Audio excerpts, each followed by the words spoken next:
What's up, everybody? Today we're going to be doing a very quick update after 1 week of having the Galaxy Z Fold 4. We're going to jump right in and just talk about my experience so far. If you saw my unboxing video or my first 24 hours video, you know that I was really excited about this phone, and I think that's still holding true. I'm really enjoying my experience with it and really haven't had any major qualms aside from the Galaxy Pay thing. I still don't understand why they didn't put that technology in there, but I digress without going into a rant on this one. And I just wanted to share my experience so far. Now, again, a week in, I am really loving this phone. I think the biggest thing that I have come to enjoy is this massive screen. I love it, like absolutely love it. Honestly, I forget that there's this small screen half the time because I'm so enamored by being able to open up my phone and have such a large screen at my disposal. I pretty much open it up almost every single time I use it. I just think the small screen is a little too narrow for my liking to be convenient. It's just, I have larger hands, the keyboard is a little smaller, it's just not, it's nice if you're trying to get in, use it very quickly, but for probably 95 to 98% of my usage, I'm opening up to the large screen and using that because I think that's probably the biggest benefit of having this phone. In that same vein, this is the first phone I have ever continually left auto rotate on. Most phones I almost immediately turn off auto rotate because I find it to be one of the biggest nuisances that you can have with phones.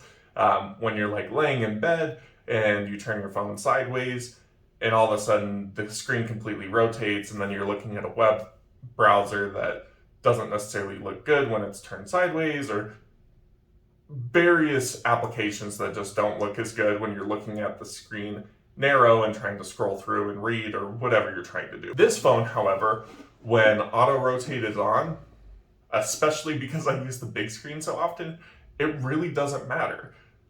There are times where I'll accidentally turn the phone and it does inconvenience me a little bit, but for the most part, if I'm like watching Netflix or something and I turn the phone or go scrolling through TikTok mindlessly, at the end of the day, I turn the phone.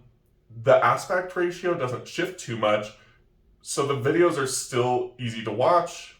Even articles in the news or anything that I'm reading is still really easy to read, regardless of whether I have the phone this way, which is going to be a little bit taller, or this way, which is going to be a little bit shorter and a little bit wider. The other thing that I do have to add to this video as a correction to my my 24-hour update, I had mentioned that the battery was dying a little bit faster than I was expecting, but maybe that was to be expected because I was using the large screen so often.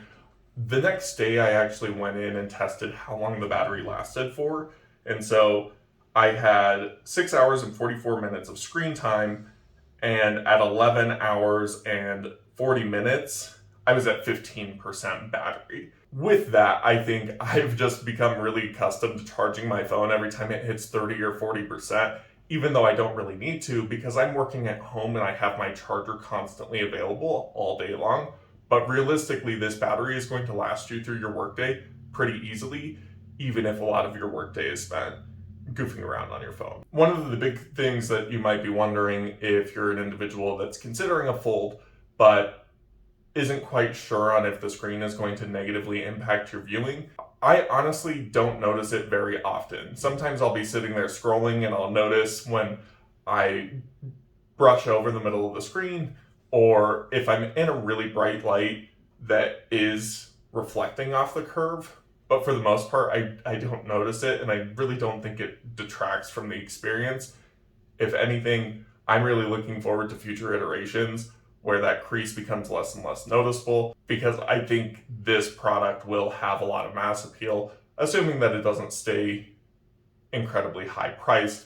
Now, after a week of using it, I think I have a couple pieces of feedback that I'd like to see in future iterations. The first, as I mentioned earlier, I would love to see this phone screen be wider. The Galaxy Note 20, I believe, someone can correct me if I'm wrong, but I believe they had made it a little bit narrower than previous iterations of the Note. I'd actually like to see them widen out the screens a little bit. I think that would serve twofold purpose. One, it would make this a little more user-friendly, give you a bigger keyboard.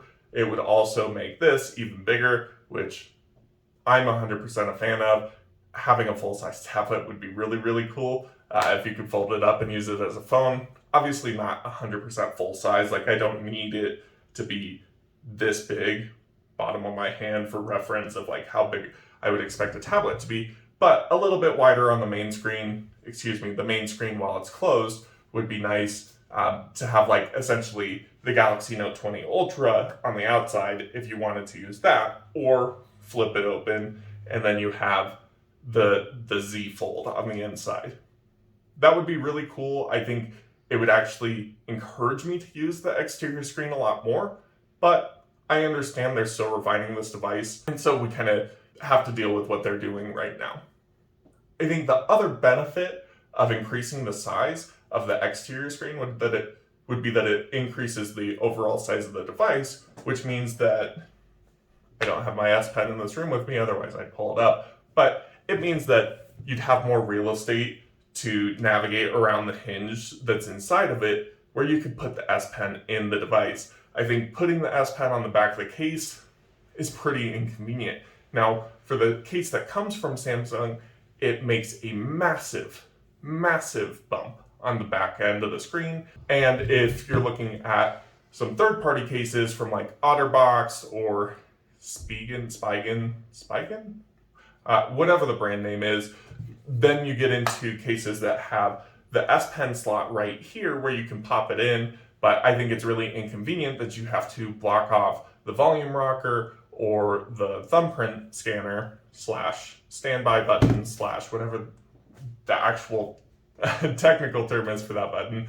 But I think it's really inconvenient having an externally housed S Pen, especially when, as a Noteline user, I have only been accustomed to internal styluses. I think the S Pen really needs a lot of refinement. The size vertically is nice.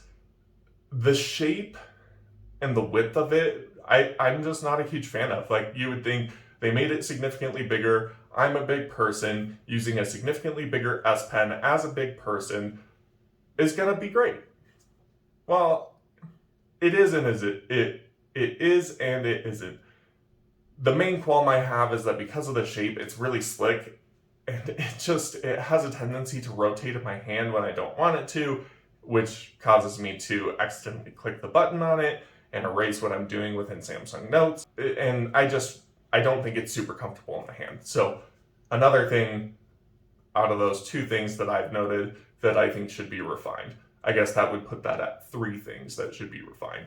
That being exterior screen size, the S Pen being housed internally, and the S Pen being refined so it's not this slick thing that they made it now. Summarizing very quickly here, I really love this phone. I'm really excited about it. Every single time I open it, I'm just really enthusiastic about the fact that I have this massive amount of real estate on this screen that I get to play with, and that's so exciting to me. I'm so glad that this was the iteration of the Fold that I decided to jump on, because I think if the exterior screen was even smaller than this, that would really drive me crazy and detract from my overall enjoyment of the device. Supposedly the crease is less visible on this device too, so maybe the super visible nature of the crease might have detracted from the previous iterations, but overall I love it. I love being able to open my phone, have a massive screen at my disposal, and I'm really looking forward to the many months to come of my using of this device. If you have any questions or concerns for me about this phone, please feel free to drop those in the comments and I will happily respond to you. Aside from that, if you have any feedback for me on what you'd like to see in the future, I will happily take that into account and potentially work that into my future videos. Thank you all so much for watching, and I hope you have a great rest of your day. Bye now.